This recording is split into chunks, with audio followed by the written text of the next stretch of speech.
तो देखिए, हम लगातार आपको एक एक तस्वीर ग्राउंड जीरो से हम दिखा रहे हैं। हम इन मशीनों के बारे में बता रहे हैं, हम वो दिखा रहे हैं जो यहाँ सब गाद अब तक हटाई गई है। पहले से इसको लेकर शिकायत थी, लेकिन चश्मदीदों ने क्या कुछ कहा, क्योंकि उन्होंने देखा कैसे बेसमेंट में पानी भरता चला गया, कैसे बच्चे हेल्प और मदद की गुहार लगा रहे थे।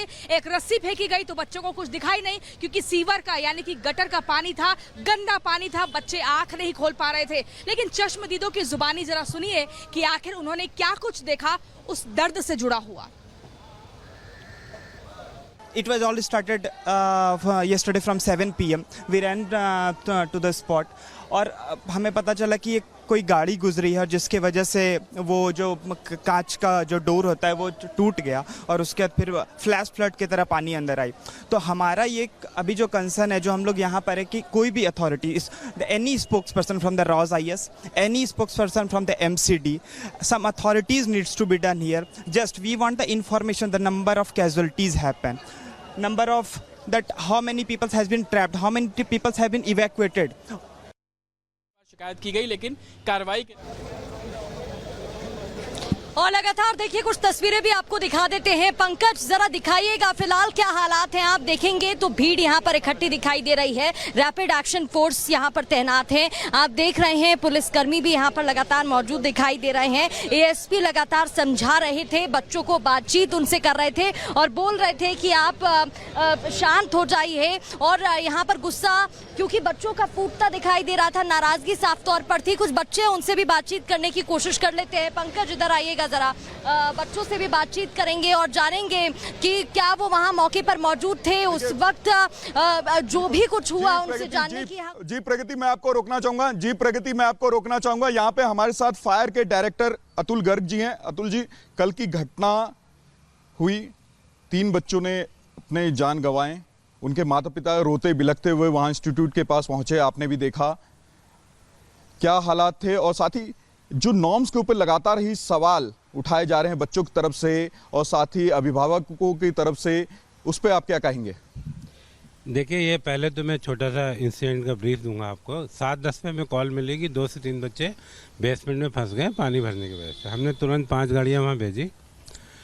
बेसमेंट में पूरा पानी भरा हुआ था और बेसमेंट और सड़क का लेवल 1 हो चुका था। तो इसलिए शुरू में जब हमने पंप निकाल के पानी निकालने की कोशिश की तो वो पानी जो था वापस बेसमेंट में जा रहा था। मतलब आप कह सकते हैं शुरू के आधा घंटे हमें कोई पानी निकालने में सक्सेस नहीं मिली, because water level at basement and the road level were the same. जब पानी थोड़ा रोड पे रिसीड हो गया, जब चला गया, तब हमने निकाला और उसके आधा घंटे बाद हमें एक लड़की की वो बॉडी मिली, उसके बाद दूसरी और फिर तीसरी। और अभी ऑपरेशन पूरे ख़त्म हो चुके हैं, हमने पूरा बेसमेंट सक्सेसफुली खाली कर लिया। इसमें सबसे बड़ा चैलेंज जो था वो यही था कि जितना पानी हम निकाल रहे थे उतना वापस जा रहा था, क्योंकि full road was the water and हम पानी उसको 10 मीटर 20 मीटर अगर फेंक भी रहे थे तो पानी घूम फिर के वापस आ रहा था। इसलिए इसमें थोड़ा डिले भी हुआ और इसलिए इसमें टाइम भी लगा।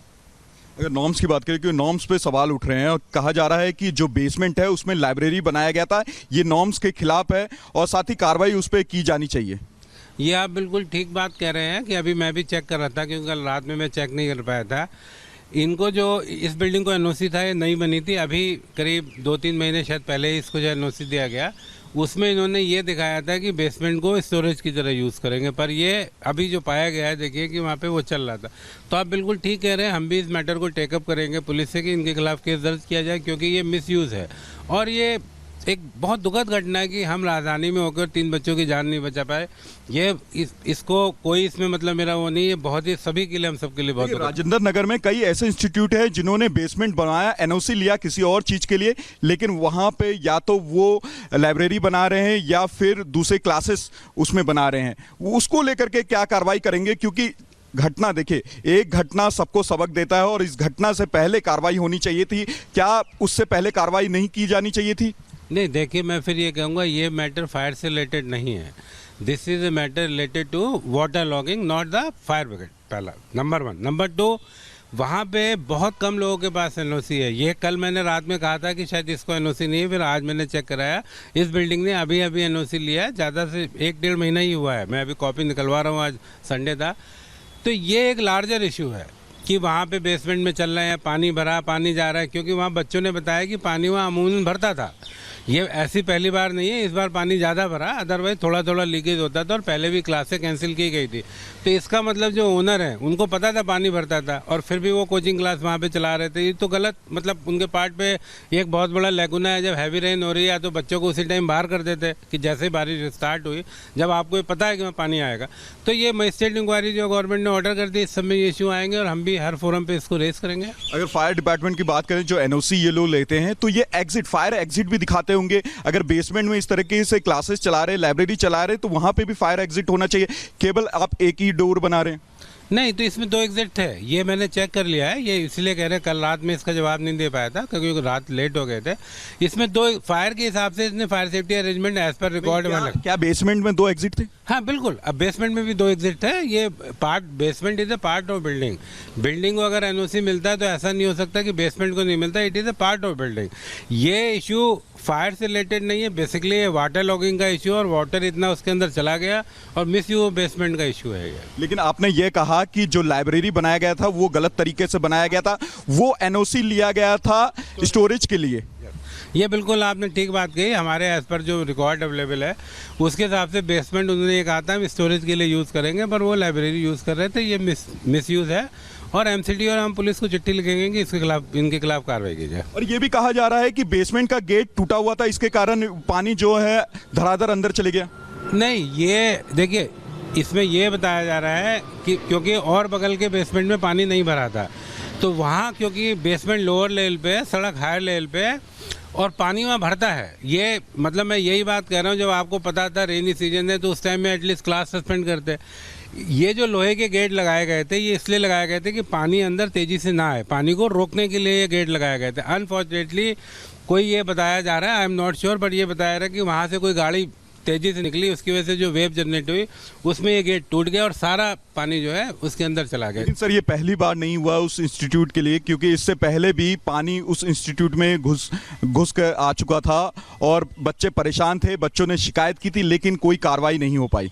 ये मैं यही कह रहा हूँ, this is a issue of inquiry. Already government ने इंक्वायरी की और भी हम कोशिश करेंगे ऐसी घटना दोबारा ना हो। क्या आप एक अभियान चलाएंगे उस पूरे क्षेत्र में, क्योंकि उस क्षेत्र में, राजेंद्र नगर वाले क्षेत्र में काफ़ी सारे आईएएस इंस्टीट्यूट है, काफ़ी सारे मेडिकल के इंस्टीट्यूट है और उसमें इस तरीके की लापरवाही लगातार देखी जा रही है, जो नॉर्म्स को फॉलो नहीं करते। ये देखिए, ये फिर मैं कह रहा हूँ, पानी का इशू, फायर डिपार्टमेंट, पानी की इशू की बात नहीं हो, आज ये घटना होगी पानी को, कल फायर को लेकर के घटना होगी। कई सारे ऐसे बिल्डिंग्स हैं जहां पर हजारों की संख्या में बच्चे आते हैं, दूर दराज से आते बच्चे अपने भविष्य बनाने के लिए, लेकिन इस तरह की घटना हो जाए तो उनके अभिभावक भी परेशान होते हैं, बच्चों की जान जाती है अलग।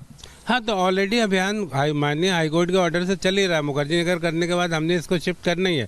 ऑलरेडी हम मुखर्जी नगर में करीब 200 से ज़्यादा लोगों को नोटिस दे चुके हैं, तो ये अभियान ऑलरेडी चालू है। कोचिंग सेंटर के लिए माननीय हाईकोर्ट ने ऑलरेडी इसका संज्ञान ले लिया था और जो है कोचिंग सेंटर में ऑलरेडी भी हमारे जो है वो इंस्पेक्शन चालू है, ऑलरेडी चालू है। तो क्या आप लोग कोई कार्रवाई भी करेंगे? जो नीचे आपने कहा कि लाइब्रेरी थी, तो आप लोग कार्रवाई भी करेंगे? ये कार्रवाई एमसीडी, ये मिस यूज ऑफ प्रॉपर्टी है। हम एमसीडी को और पुलिस को चिट्ठी लिखेंगे कि इनको एनओसी इसलिए दिया गया था, एनओसी की कॉपी इनक्लोज है, आप इसको यूज़ कीजिए कि इन्होंने क्यों वायलेशन किया। ये जो अथॉरिटी है इसके लिए एमसीडी है, फायर डिपार्टमेंट नहीं है। बिल्कुल, आप यहाँ पर अतुल गर्ग जी को सुन रहे थे। अतुल गर्ग जी ने कहा कि